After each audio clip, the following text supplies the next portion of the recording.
Next നമ്മൾ Alice in വണ്ടർലാൻഡിലെ Lewis Carroll എഴുതിയ ആലിസ് ഇൻ വണ്ടർലാൻഡിലെ ചാപ്റ്റർ 7ന്റെ അനാലിസിസ് ആണ് നോക്കുന്നത്. ആൻഡ് ചാപ്റ്റർ 7ന്റെ ടൈറ്റിൽ എന്ന് പറയുന്നത് a mad tea party. So chapter 7 നോക്കുന്നതിനോടൊപ്പം തന്നെ നമുക്ക് ബാക്കിയുള്ള ചാപ്റ്റേഴ്സും കൂടി നോക്കണം. അപ്പോൾ അതിന് മുന്നേ നമുക്ക് first of all Alice in Wonderland എഴുതിയ നമ്മുടെ ലൂയിസ് കരോളിനെ കുറിച്ച് നോക്കാം. സോ ലൂയിസ് കരോൾ എന്ന് പറയുന്നത് അദ്ദേഹം ഒരു ആലിസ് ഇൻ വണ്ടർലാൻഡ് ആണ് അദ്ദേഹത്തിന്റെ ഏറ്റവും ഫേമസ് വർക്ക് എന്ന് പറയുന്നത്. ബട്ട് സ്റ്റിൽ നമുക്ക് അദ്ദേഹത്തിന്റെ ബയോഗ്രഫിക്കൽ ഡീറ്റെയിൽസ് ഒന്ന് നോക്കാം. ചാൾസ് ഡോഡ്സൺ എന്നാണ് അദ്ദേഹത്തിന്റെ റിയൽ നെയിം. ലൂയിസ് കരോൾ എന്നുള്ളത് അദ്ദേഹത്തിന്റെ പെൻ നെയിമാണ് കേട്ടോ. ദെൻ ഓക്സ്ഫോർഡ് റഗ്ബി സ്കൂൾ, അതുപോലെ തന്നെ ക്രൈസ്റ്റ് ചർച്ച് ഓക്സ്ഫോർഡിലൊക്കെയാണ് ഇദ്ദേഹം അറ്റൻഡ് ചെയ്തത്. മാത്തമാറ്റീഷ്യനാണ്, ലൊജീഷ്യനാണ്, ആൽജിബ്ര ആൻഡ് ലോജിക്കിൽ വളരെയധികം ഇൻട്രസ്റ്റഡ് ആയിട്ടുള്ള വർക്കാണ്. അദ്ദേഹത്തിൻ്റെ വർക്ക്സ് ഒക്കെ ആൽജിബ്രയിലും ലോജിക്കിലും ഒക്കെ ആൽജിബ്ര ആൻഡ് ലോജിക്കിൽ അദ്ദേഹം വർക്ക്സ് ഒക്കെ എഴുതിയിട്ടുണ്ട്. ആൻഡ് ഫോട്ടോഗ്രാഫറാണ്, റൈറ്ററാണ്. Alice adventures in Wonderland 1865 publish ചെയ്തു. പിന്നെ ത്രൂ ദ ലുക്കിംഗ് ഗ്ലാസ് എന്ന് പറഞ്ഞ് 1871 അദ്ദേഹം ഒരു വർക്ക് പബ്ലിഷ് ചെയ്തിട്ടുണ്ട്. ദെൻ ആലിസ് എന്നുള്ള ഈ ഒരു ക്യാരക്ടറിൻ്റെ ഇൻസ്പിറേഷൻ എന്ന് പറയുന്നത് അദ്ദേഹത്തിൻ്റെ തന്നെ ആലിസ് ലിഡൽ എന്ന് പറഞ്ഞൊരു ക്യാരക്ടറിൻ്റെയാണ്. അതായത് ഹെൻറി ലിഡൽ എന്ന് പറയുന്നത് ക്രൈസ്റ്റ് ചർച്ചിലെ ഡീനാണ്. അപ്പം ഡീനിൻ്റെ മകളുടെ ആ ഒരു ഇത് വെച്ചിട്ടാണ് അദ്ദേഹം ഇൻസ്പിറേഷൻ വെച്ചിട്ടാണ് ഈ ഒരു ആലിസ് ഇൻ വണ്ടർലാൻഡ് എന്നുള്ള ഈ ഒരു സ്റ്റോറി അദ്ദേഹം എഴുതിയത്. ഓക്കെ, ആൻഡ് ആലിസ് ലിഡൽ എന്നാണ് യഥാർത്ഥത്തിലുള്ള കുട്ടിയുടെ പേര്. ഓക്കെ, നമ്മുടെ കഥയ്ക്ക് ആസ്പദമാക്കിയിട്ടുള്ള ആ ആലിസ് എന്ന് പറയുന്നത് അദ്ദേഹത്തിൻ്റെ തന്നെ കോളേജിലെ ഡീനിൻ്റെ മകളാണ് ആലിസ് ലിഡൽ. അദ്ദേഹം 1898 ഇംഗ്ലണ്ടിൽ മരിച്ചത്. അപ്പം നമുക്ക് ആലിസ് ഇൻ വണ്ടർലാൻഡ് എന്നുള്ള ഈ ഒരു ഇതിനെക്കുറിച്ച് ജസ്റ്റ് ഒന്ന് നോക്കാം. First of all, first chapter എന്ന് പറയുന്നത് ആലിസ് ഇൻ വണ്ടർലാൻഡിലെ ഫസ്റ്റ് ചാപ്റ്റർ എന്ന് പറയുന്നത് ഡൗൺ ദി റാബിറ്റ് ഹോൾ എന്നാണ്. ഓക്കെ, അപ്പം 1865 പുറത്തിറങ്ങിയ ഈ ഒരു വർക്ക് അതൊരു ഫാൻറ്റസി നോവലാണ്, ക്ലാസിക് ഫാൻറ്റസി നോവലാണ്. ആൻഡ് ആലിസ് എന്നുള്ളൊരു ക്യൂരിയസ് യങ് ഗേളിൻ്റെ travels and journeys and adventures ആയിട്ടുള്ള കുറേ മൊമെന്റ്സ് ആണ് ഇതിനകത്ത് പറഞ്ഞു പോയേക്കുന്നത്. അതായത് ആലിസ് ഒരു റാബിറ്റ് ഹോളിനകത്തോട്ട് വീഴുകയും പിന്നീട് അവൾ ഒരു നോൺ സെൻസിക്കൽ വേൾഡ് ആയിട്ടുള്ള വണ്ടർലാൻഡിൽ എത്തിപ്പെടുകയാണ്. സോ ആ ഒരു എൻകൗണ്ടേഴ്സും കുറേ എക്സെൻട്രിക് ആയിട്ടുള്ള ക്യാരക്ടേഴ്സിനെയും കുറേ സ്ട്രെയിഞ്ച് ആയിട്ടുള്ള സിറ്റുവേഷൻസിനെയൊക്കെ പിന്നെ നമ്മൾ ഫേസ് ചെയ്യുകയാണ്. അപ്പോൾ ഫസ്റ്റ് ചാപ്റ്ററിനകത്ത് ഡൗൺ ദ റാബിറ്റ് ഹോൾ എന്നുള്ള ചാപ്റ്ററിനകത്ത് ആലിസ് ഒരു യങ് ഗേൾ ആണ്, ഒരു വൈറ്റ് റാബിറ്റിനെ ഫോളോ ചെയ്യുവാണ്. And why did she follow the white rabbit എന്ന് ചോദിച്ചു കഴിഞ്ഞാൽ the white rabbit was talking and it was wearing a waistcoat. അതുകൊണ്ട് ഭയങ്കര ക്യൂരിയസ് ആയിട്ട് ഇതിൻ്റെ പുറകെ പോവുകയും ഒരു റാബിറ്റ് ഹോളിൽ വീഴുകയും ആൻഡ് ഒരു സ്ട്രെയിഞ്ച് ഹാളിൽ, അതായത് ഒരുപാട് വാതിലുകളുള്ള സ്ട്രെയിഞ്ച് ഹാളിൽ ഇവൾ വീഴുകയാണ്. അവിടെ വെച്ച് അവളൊരു കീ ഡിസ്കവർ ചെയ്തു. പിന്നെ അതായത് ഒരു കീ എന്ന് വെച്ച് കഴിഞ്ഞാൽ ഇവിടെ ഉദ്ദേശിച്ചൊരു ബോട്ടിലാണ്. ആ ബോട്ടിലിനകത്ത് ലേബൽ ചെയ്തിരിക്കുന്നത് ഡ്രിങ്ക് മീ എന്നാണ്. ആൻഡ് പിന്നെ ഒരു കേക്ക് കണ്ടു, ഈറ്റ് മീ എന്നും പറഞ്ഞ്. അപ്പോൾ അത് കഴിച്ചപ്പോൾ എന്താണ്, ഷ്രിങ്ക് ആൻഡ് ഗ്രോ. ഇവള് ഡ്രിങ്ക് മീക്കകത്ത് കഴിച്ചപ്പോൾ അവള് എന്താണ് വലുതാവുകയും ഈറ്റ് മീക്കകത്ത് കഴിച്ചപ്പോൾ ചെറുതാവുകയും ചെയ്തു. അങ്ങനെ കൺഫ്യൂസ്ഡും ഫ്രസ്ട്രേറ്റഡും ആയിട്ട് മാറിയിരിക്കുകയാണ് ആലിസ്.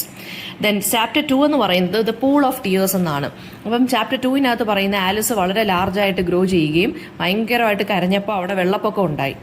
ആഫ്റ്റർ ഷ്രിങ്കിങ് എന്താണ്, ആ പൂളിലൂടെ ഇവള് സ്വിം ചെയ്ത് കുറേ ഗ്രൂപ്പ് ഓഫ് ആനിമൽസിനെ ഇവള് കണ്ടു, അതായത് മൗസിനെ കണ്ടു. ആൻഡ് ലേറ്റർ എന്താണ്, ഈ മൗസ് ഇവളുടെ അടുത്ത് ഒരു ഡ്രൈ ഹിസ്റ്റോറിക്കൽ സ്റ്റോറി പറയുകയാണ് ചെയ്യുന്നത്. ദെൻ ചാപ്റ്റർ 3 പറയുന്നത് ആലിസും ആനിമൽസും കൂടി ഒരു നോൺ സെൻസിക്കൽ റേസിൽ പാർട്ടിസിപ്പേറ്റ് ചെയ്യുകയാണ്. എല്ലാവരും ജയിക്കുന്നൊരു റേസ്. അവിടെ ഒരു ഡോഡോ എന്ന് പറയുന്ന ഒരു ബേർഡ് ഉണ്ടായിരുന്നു. ആ ഡോഡോ എന്താണ്, ആലിസിന് ഒരു പ്രൈസ് കൊടുക്കുന്നു. പിന്നെന്താണ് ചാപ്റ്റർ 4 പറയുന്നതെന്ന് വെച്ച് കഴിഞ്ഞാൽ ദ വൈറ്റ് റാബിറ്റ് ആലിസിനെ മെയ്ഡായിട്ട് മിസ്റ്റേക്ക് ചെയ്യുന്നു. And in his house Alice എന്താണ് ഭയങ്കര എനോർമസ് ആയിട്ട് വളരുന്നു, വേറൊരു ബോട്ടിൽ നിന്നുള്ള ലിക്വിഡ് കഴിച്ചിട്ട്. ആൻഡ് വെൻ ഷീ ഷ്രിങ്സ് അഗെയിൻ എന്താണ്, അവളെ എസ്കേപ്പ് ആവുകയാണ് ചെയ്യുന്നത് കുറേ കൺഫ്യൂസ്ഡ് ആനിമൽസിന്റെ കൂടെ. പിന്നെ ആലിസ് ഒരു ബ്ലൂ കാറ്റർപില്ലറിനെ കാണുവാണ് ചാപ്റ്റർ 5. അത് ഒരു മഷ്റൂമിന്റെ പുറത്തിരിക്കുമായിരുന്നു, അതൊരു ഹൂക്ക വലിക്കുമായിരുന്നു, സ്മോക്കിംഗ് എ ഹൂക്ക. ആൻഡ് ആ ഒരു ജീവി, അതായത് ബ്ലൂ കാറ്റർപില്ലർ, അവൾക്ക് ഒരു ക്രിപ്റ്റിക് അഡ്വൈസ്, ഒരു ഭയങ്കര സ്ട്രെയിഞ്ച് ആയിട്ടുള്ളൊരു അഡ്വൈസ് കൊടുക്കുകയും ഐഡന്റിറ്റിയെ കുറിച്ചൊരു അഡ്വൈസ് കൊടുക്കുകയും ആൻഡ് ദെൻ ഇൻസ്ട്രക്ഷൻസ് കൊടുക്കുകയാണ്. അതായത് മഷ്റൂമിനെ എങ്ങനെ യൂസ് ചെയ്യണമെന്നും അവളുടെ സൈസ് എങ്ങനെ കൺട്രോൾ ചെയ്യാന്നുള്ളൊക്കെ അഡ്വൈസ് കൊടുക്കുന്നു. ചാപ്റ്റർ 6 ആലിസ് ഒരു ഡച്ചസിന്റെ ഹോം വിസിറ്റ് ചെയ്യുകയും അവിടെ കുറേ കൺഫ്യൂഷൻ ഉണ്ടാവുകയും ചെയ്യുകയാണ്. ഡച്ചസിന്റെ ചൈൽഡ് ആയിട്ടുള്ള ഒരു കുട്ടി അത് എന്താണ് പിഗായി മാറുകയും ആലിസ് പിന്നെ അതുപോലെ തന്നെ ഒരു ക്യാറ്റിനെ കാണുന്നു, ഗ്രിന്നിങ് ക്യാറ്റിനെ കാണുന്നു. ആൻഡ് ദെൻ ആ ക്യാറ്റ് അവളെ മാഡ് ഹാറ്ററിന്റെ അടുത്തോട്ട് പിന്നെന്താണ് പറഞ്ഞു വിടുകയാണ് ചെയ്യുന്നത്. ദെൻ ചാപ്റ്റർ 7 നമുക്ക് പഠിക്കാനുള്ള മാഡ് ടീ പാർട്ടി. അപ്പോൾ ചാപ്റ്റർ 7 ആലിസ് മാഡ് ഹാറ്ററിനെയും മാർച്ച് ഹെയർ എന്നുള്ള ക്യാരക്ടേഴ്സിനെയും കാണുന്നു, പിന്നെ ഒരു ഡോർ മൗസിനെയും കാണുന്നു. അതൊരു നോൺ സെൻസിക്കൽ ടീ പാർട്ടിയാണ്. അവരതിനകത്ത് വെച്ച് റിഡിൽസും കുറേ സ്ട്രേഞ്ച് സ്റ്റോറീസും പറയുകയാണ്. അത് കേട്ടിട്ട് ആലിസിന് ഫ്രസ്ട്രേഷൻ ആവുകയും അവൾ ആ പാർട്ടി ലീവ് ചെയ്യുകയും ചെയ്യുന്നു. ചാപ്റ്റർ 8 വെച്ചാൽ ആലിസ് ക്യൂൻ ഓഫ് ഹാർട്സ് എന്നുള്ളൊരു സ്ഥലം വിസിറ്റ് ചെയ്യുകയും അവിടെ വെച്ച് അവളൊരു ഗെയിമിനകത്ത് ഏർപ്പെടുകയും അത് ഫ്ലെമിംഗോസിനെ കൊണ്ടും ഹെഡ്ജ് ഹോഗ്സ് എന്നുള്ള ആനിമൽസിനെ കൊണ്ടുമാണ് അത് പ്ലേ ചെയ്യുന്നത്. അപ്പോൾ ക്യൂൻ എന്താണ് എല്ലാവരുടെ അടുത്തും ഷൗട്ട് ചെയ്തുകൊണ്ടിരിക്കുന്നൊരു ഇതൊക്കെയാണ് അതിനകത്ത് ആ ഒരു ചാപ്റ്ററിനകത്ത് കാണിക്കുന്നത്. ചാപ്റ്റർ 9 ആലിസ് മോക്ക് ടേർട്ടിൽ എന്നുള്ളൊരു ടേർട്ടിലിനെ കാണുന്നു. ആൻഡ് ഒരു ഗ്രിഫൺ എന്ന് പറഞ്ഞൊരു ക്യാരക്ടറിനെയും കാണുന്നു. അപ്പോൾ അവർ രണ്ടുപേരും കൂടെ അവരെ സ്കൂളിങ്ങിനെ കുറിച്ചും ഒക്കെ സംസാരിക്കുകയാണ്, ഒരു ഡാൻസിനെ കുറിച്ചൊക്കെ സംസാരിക്കുകയാണ്. കുറേ വേർഡ് പ്ലേ ആൻഡ് പൺസ് ഉള്ളൊരു ചാപ്റ്ററാണിത്. ചാപ്റ്റർ 10 എന്താണ് മോക്ക് ടേർട്ടിലും ഗ്രിഫണും കൂടി എന്ത് ചെയ്യാണ് ഒരു ലോബ്സ്റ്ററിന്റെ ഡാൻസിനെ കുറിച്ച് വർണ്ണിക്കുകയാണ്, ഡെമോൺസ്ട്രേറ്റ് ചെയ്യാണ്. എന്നിട്ട് കുറെ അബ്സേർഡ് ആയിട്ടുള്ള സ്ട്രേഞ്ച് ആയിട്ടുള്ള സോങ്സ് ഈ രണ്ട് ക്യാരക്ടേഴ്സും കൂടി പാടുന്നു. ആൻഡ് ആലിസ് എന്താണ് ഭയങ്കര ലിസൺ ചെയ്യുന്നുണ്ട് ക്യൂരിയസ് ആയിട്ട്. പക്ഷേ ആലിസ് ഇങ്ങനെ കൺഫ്യൂസ്ഡ് ആയിട്ട് ഇങ്ങനെ ഇരിക്കുവാണ്. ചാപ്റ്റർ 11 എന്താണ് ആലിസ് ഒരു ട്രയലിനകത്ത് അറ്റൻഡ് ചെയ്യുവാണ്. അതായത് ക്യൂനിന്റെ എന്തോ കാര്യങ്ങൾ സ്റ്റീൽ ചെയ്തു എന്ന് പറഞ്ഞൊരു ട്രയൽ. അപ്പോൾ ട്രയൽ വളരെ കെയോട്ടിക് ആയിട്ട് മാറുന്നുണ്ട്. നോൺ സെൻസിക്കൽ ആയിട്ടുള്ള കുറേ എവിഡൻസ് ഒക്കെ പ്രസന്റ് ചെയ്യുന്നു കുറേ ക്യാരക്ടേഴ്സ്. ദെൻ ചാപ്റ്റർ 12 എന്ന് പറയുന്ന ആലിസിനെ വിറ്റ്നസ് ആയിട്ട് വിളിക്കുകയും ആലിസ് കോർട്ട് റൂമിൽ വെച്ച് വളരെ വലുതാവുകയും ചെയ്യുന്നു. ക്യൂനിന്റെ ഓർഡർ എല്ലാം ഇവിടെ റിജക്ട് ചെയ്യുവാണ്. ആൻഡ് ദെൻ സീൻ റിസോൾവ് ചെയ്യുന്നു. ആലിസ് വേക്കപ്പ് ചെയ്യുന്നു. അതെല്ലാം ഒരു ഡ്രീമാണ് മനസ്സിലാക്കുന്നു. ഓക്കെ, അപ്പോൾ നമുക്ക് ചാപ്റ്റർ 7 കുറച്ചും കൂടി ഒന്ന് ഡീറ്റെയിൽ ആയിട്ട് നോക്കാം. ആലിസ് ഒരു ടീ പാർട്ടിയിൽ പോവുകയാണ്. മാഡ് ഹാറ്ററും മാർച്ച് ഹെയറും ഒരു ഡോർ മൗസും കൂടിയാണ് ഇത് ഹോസ്റ്റ് ചെയ്യുന്നത്. സെറ്റിംഗ് വളരെ കൺഫ്യൂസ്ഡ് ആയിട്ടുള്ള സെറ്റിംഗ് ആണ്. ടേബിൾ എന്ന് പറയുന്ന ടീ കപ്സ് കൊണ്ട് ഓവർഫ്ലോ ചെയ്തുകൊണ്ടിരിക്കുവാണ്. ആൻഡ് 3 ക്യാരക്ടേഴ്സും കൂടി നോൺ സെൻസിക്കൽ ആയിട്ടുള്ള ഒരു ബിഹേവിയറിൽ എൻഗേജ്ഡ് ആയിട്ട് ഇരിക്കുവാണ്. ആലിസ് പെട്ടെന്ന് തന്നെ ഫ്രസ്ട്രേറ്റഡ് ആവുന്നു. അതായത് അവർക്ക് മാനേഴ്സും ലോജിക്കൊന്നും ഇല്ലാതെ സംസാരിക്കുന്ന കണ്ടിട്ട് ആലിസിന് ദേഷ്യം വരുന്നു. അപ്പോൾ ഈ 3 പേരുടെ ഗ്രൂപ്പ് റിഡിൽസും കുറെ ക്വസ്റ്റ്യൻസും ഒക്കെ ഇങ്ങനെ ചോദിച്ചുകൊണ്ടിരിക്കുകയാണ്. For example, why is a raven like a writing desk? Writing desk പോലെ എന്തുകൊണ്ടാണ് ഒരു റേവൺ അല്ലെങ്കിൽ ബലിക്കാക്ക ഇരിക്കുന്നത്? റിഡിലിന് ആൻസർ ഒന്നുമില്ല. അപ്പോൾ ഇങ്ങനെ ആൻസേഴ്സ് ഒന്നും ഇല്ലാത്ത കുറേ റിഡിൽസ് ഇങ്ങനെ ആ ടീ പാർട്ടിയിൽ ഇങ്ങനെ ഹൈലൈറ്റ് ചെയ്തുകൊണ്ടിരിക്കുകയാണ്. ആൻഡ് ഡോർ മൗസ് ഒരു ബിസയർ സ്റ്റോറി, ഒരു സ്ട്രേഞ്ച് സ്റ്റോറി പറയുന്നുണ്ട്. 3 സിസ്റ്റേഴ്സിന്റെ കുറിച്ചുള്ള സ്റ്റോറി. അവർ 3 പേരും കൂടെ ഒരു കിണറ്റിലാണ് താമസിക്കുന്നതെന്നും അത് പിന്നീട് ആ സ്റ്റോറി കുറച്ചും കൂടി കൂടുതൽ ആലിസിനെ കൺഫ്യൂസ് ചെയ്യുന്നേ ഉള്ളൂ. അപ്പോൾ ഇങ്ങനെ അങ്ങോട്ടും ഇങ്ങോട്ടും ഈ 3 പേരും കൂടെ സീറ്റ് എല്ലാം ചേഞ്ച് ചെയ്യുന്നു. കോൺവെർസേഷന്റെ റൂൾസ് അല്ല, അതായത് ഭയങ്കര സ്ട്രേഞ്ച് ആയിട്ടുള്ള കോൺവെർസേഷൻസ് ഒക്കെ നടത്തുന്നു. അപ്പോൾ ആലിസിന് ഭയങ്കര ഇറിറ്റേഷൻ തോന്നുന്നു അവരുടെ ഈ കുരുത്തക്കിടൊക്കെ കണ്ടിട്ട്. അവർ അവസാനം ആലിസ് ടീ പാർട്ടി കഴിഞ്ഞിട്ട് വിട്ടു പോവുകയാണ്. അപ്പോൾ ഇതിനകത്ത് തീം ഓഫ് അബ്സേർഡിറ്റി ഉണ്ട്. അബ്സേർഡിറ്റി എന്ന് വെച്ച് കഴിഞ്ഞാൽ എന്താണ്, ഭയങ്കര റിഡിക്കുലസ് ആയിട്ടുള്ള കൈൻഡ് ഓഫ് സ്ട്രേഞ്ച് ആയിട്ടുള്ള ഒരു കൈൻഡ് ഓഫ് സിറ്റുവേഷൻസ് ആണ് ഈ ഒരു ടീ പാർട്ടിക്കകത്തുള്ളത്. നോൺ സെൻസിക്കൽ ആയിട്ടും വണ്ടർലാൻഡ് എന്നുള്ള സ്ഥലം ഭയങ്കര അൺപ്രഡിക്റ്റബിൾ ആണെന്നുമാണ് ഈ ഒരു ടീ പാർട്ടി നമുക്ക് കാണിച്ചു തരുന്നത്. ഇതിനകത്ത് ക്യാരക്ടേഴ്സിന്റെ ബിഹേവിയറിന് ഒരു ലോജിക് ഇല്ലാതെയും ഒക്കെയാണ് സംസാരിക്കുന്നത്. പിന്നെ സൊസൈറ്റിയെ കുറിച്ചുള്ള ക്രിറ്റിസിസം ഉണ്ട് ഇതിനകത്ത്. ഈ ടീ പാർട്ടി ശരിക്കും പറഞ്ഞു കഴിഞ്ഞാൽ വിക്ടോറിയൻ പീരീഡിലെ സോഷ്യൽ റിച്വൽസിനെ എതിരെ ഒരു സറ്റയർ ആയിട്ട് ചെയ്തേക്കുന്നതാണ്.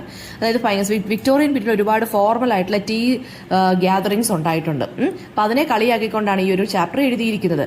ഈ മാഡ് ഹാറ്റർ ആണെങ്കിലും മാർച്ച് ഹെയർ ആണെങ്കിലും ഈ ഒരു 2 ക്യാരക്ടേഴ്സിലൂടെ ലൂയിസ് കാരൾ ഈ വിക്ടോറിയൻ പീരീഡിലുള്ള ചുമ്മാ ആവശ്യമില്ലാത്ത ഈ റൂൾസ്, ടീ പാർട്ടി റൂൾസ്, ഇതിനെയൊക്കെ കളിയാക്കിക്കൊണ്ടാണ് എഴുതിയിരിക്കുന്നത്. പിന്നെ ടൈം ആൻഡ് കെയോസ് ഉണ്ട് ഇതിനകത്ത്. അപ്പം ടൈം മാഡ് ഹാറ്റർ എന്നുള്ള ക്യാരക്ടർ പറയുന്നുണ്ട്. ടൈം എനിക്ക് വേണ്ടി ടൈം അതായത് എൻ്റെ ടൈം വർക്ക് ചെയ്യുന്നത് സ്റ്റോപ്പ് ആക്കിയിട്ടുണ്ട്. സിംബലൈസിങ് വണ്ടർലാൻഡ് എന്നുള്ള സ്ഥലത്ത് ടൈം ഇല്ല, അല്ലെങ്കിൽ ടൈം ഉണ്ടെങ്കിലും ടൈമും ക്യാരക്ടേഴ്സും തമ്മിൽ ഭയങ്കര സ്ട്രേഞ്ച് അല്ലെങ്കിൽ കൺഫ്യൂസ്ഡ് ആയിട്ടുള്ള ഒരു റിലേഷൻഷിപ്പാണ് ഉള്ളത്. അപ്പോൾ ആലിസിന്റെ സ്ട്രഗിൾസ്, ആലിസിന്റെ സ്ട്രഗിളിനെയാണ് ഇത് കാണിക്കുന്നത്. അതായത് ഈ ഒരു സ്ട്രേഞ്ച് വേൾഡിലെ റൂൾസിനെ ആലിസിന് മനസ്സിലാക്കാൻ സാധിക്കുന്നില്ല. ഇനി മാഡ് ഹാറ്റർ എന്നുള്ള ക്യാരക്ടർ മാഡ്നെസ്സിനെയാണ് റെപ്രസെന്റ് ചെയ്യുന്നത് കേട്ടോ. മാർച്ച് ഹെയർ എന്നുള്ള ക്യാരക്ടർ അബ്സേർഡ് ആണ്, അൺപ്രഡിക്റ്റബിൾ ആണ്. ഡോർമൗസ് എന്നുള്ള ക്യാരക്ടർ സ്ലീപ്പി ആണ്, ഡിറ്റാച്ച്ഡ് ആണ്. ഓക്കെ, ആലിസിന്റെ ഗ്രോത്ത് എന്ന് പറയുന്നത് ഇതിനെ കാണിക്കുന്നത് ആലിസ് ആ ഇറാഷണാലിറ്റി അല്ലെങ്കിൽ ലോജിക്കില്ലായ്മയൊക്കെ ഫേസ് ചെയ്യുമ്പോൾ അവൾ കൂടുതൽ ഇങ്ങനെ റെസിസ്റ്റ് ചെയ്ത് ഫൈറ്റ് ചെയ്ത് മുമ്പോട്ട് പോയിക്കൊണ്ടിരിക്കുവാണ്. സോ അതാണ് ആലിസിന്റെ ഗ്രോത്ത് കാണിക്കുന്നത്. ഇനി ഇന്നത്തെ ക്വസ്റ്റ്യൻ എന്ന് വെച്ച് കഴിഞ്ഞാൽ എന്തുകൊണ്ടാണ് ആലിസ് ടീ പാർട്ടി ലീവ് ചെയ്യുന്നത്? Because she is frustrated by the nonsensical behaviour of Mad Hatter, March Hare and Dormouse. ഏതാണ് riddle? Why is raven like a writing desk? അതാണ് നമ്മുടെ മാഡ് ഹാറ്റർ ആലിസിന്റെ അടുത്ത് ചോദിക്കുന്ന റിഡിൽ. അതിന് answer ഒന്നും ഇല്ല കേട്ടോ. പിന്നെ ആരാണ് ഉറങ്ങി വീഴുന്നത് ടീ പാർട്ടിക്കിന്റെ ഇടയിൽ? ഡോർമൗസ് ആണ്.